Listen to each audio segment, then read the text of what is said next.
Swayam Prabha. Digital India. Educated India.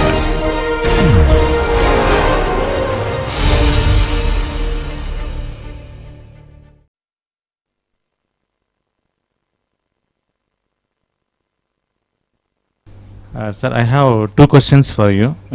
Most of the practical trusses, if you see, the self-weight will be considered. So, in that case, how to proceed in analyzing the forces in the members? If the weight of the truss members weight of the have to truss be members. considered, Yeah. how will you go about doing that? Yeah. So, Okay. suppose one truss will be like this. Okay. So, Okay, so let's take. if weight is considered, how to proceed for that? Okay, good And, question. So, this is one question. And the second question is, like suppose one bar is with a self weight as well as it is subjected to external force. Okay. Hinged on top. Yeah, hinged on top. Okay. So, how to proceed for this? It has self weight also. It has self weight Okay. also. The two questions are actually related. If I answer this question, this question can be answered. It is usually such that when you design the trusses, the weight of the members may not be as negligible. So, how do I consider the weight of the members also in my analysis and therefore in design? Okay. A simple way to go about is, supposing I take this particular truss, let us say its total weight is W, let us say this is A, B, C, D and E, let us say. So, WAB let us consider and ask the question, it is in between, so it will pose a problem. We will assume that the weight is not very high compared to the external loads that are applied. Okay. Okay, in that case, what you can do is you can take this weight, divide by 2 and equally divide among the two nodes of the member. For example, if this is AB and it has a weight equal to WAB, if these were hinge supports, then I will have reactions coming on it, and these are equal and opposite because these are equal to each other because the weight is in the middle, and therefore this will be WAB by 2 and WAB by 2. So that when I have to consider this weight, what I will do is I will remove this, distribute them equally among the two nodes A and B as WAB by 2, WAB by 2. You can do this for every member. For example, for this member I will have again WBC by 2 coming in here, there will be a weight here which is WBC by 2. Okay. I will have to add the other 2 which is WBD by 2 plus WBE by 2 for this particular node. Similarly, for C I have 2 members and therefore the weight of those 2 members have to be considered. Okay. Let me just use the notation that I introduced earlier in an alphabetical order. Okay. So, it is as simple as that. This will give good enough answers in most of the cases. Okay. Mind you, when you look at this particular stress member, it is no more an axial member, right. It will also have some bending. Okay. So, it is a beam but connected through hinges in a way, alright. Coming to the other problem. So, once I push the values of the weights to the nodes, then it is a regular truss problem that I have to solve. Okay.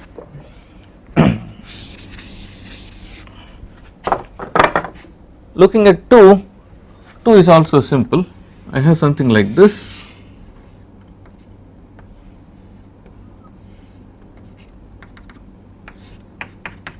Pretty simple.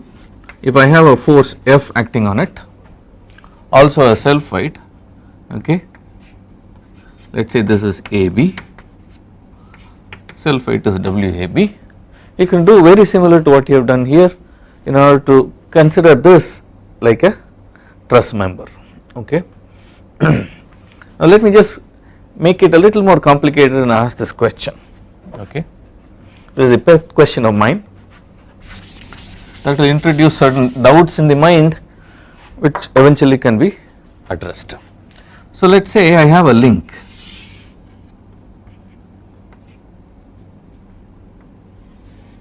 another link, both are attached like this. Okay. Let us say I have these two links attached like this and there is a force acting on this. Venkat, can you make one like this and give me so that I can demonstrate two members like this? Now this is a very simple problem. All I need to do is I know this is an axial member and therefore there is a force acting here, force acting here. They have to be equal and opposite because this is like an axial force member or a link member, and similarly the other one, let me call this as ABC, this is BC, and for AB at this node there is an equal and opposite reaction, which means this will be F and this will be F, no problem whatsoever. Okay. So let us look at this particular problem a little differently. So he just made one like this for just illustration purpose. There is a force acting at the end BC.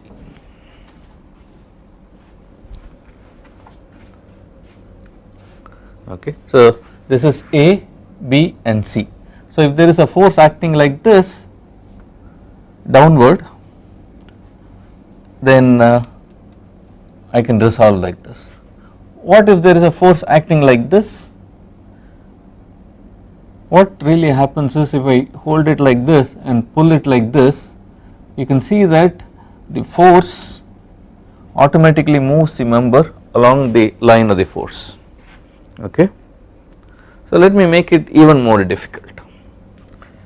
Fine, this is the way it is.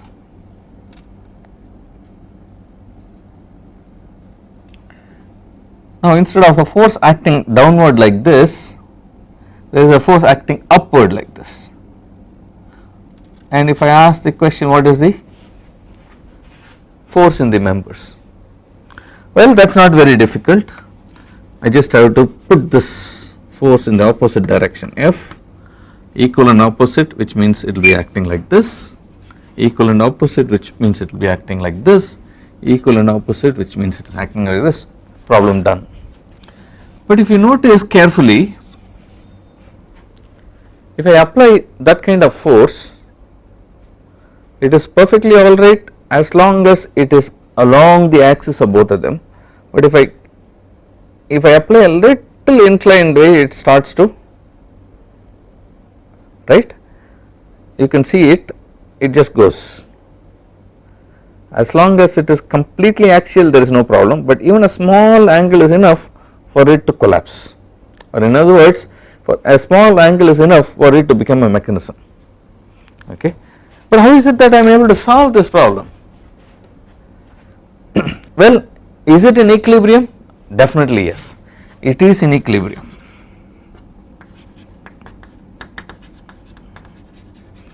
But the problem is, it is not in stable equilibrium, it is in unstable equilibrium. Supposing the force is in this direction, there is no problem, it is stable equilibrium. The moment the force is in the upward direction, even though I can solve for the equilibrium, please remember, if there is a slight movement sideways, immediately it will become unstable. Okay. And therefore, please remember that a problem for equilibrium may be to do with unstable, stable or neutral equilibrium. Okay. This is a perfect example of an unstable equilibrium. Okay. A ball rolling on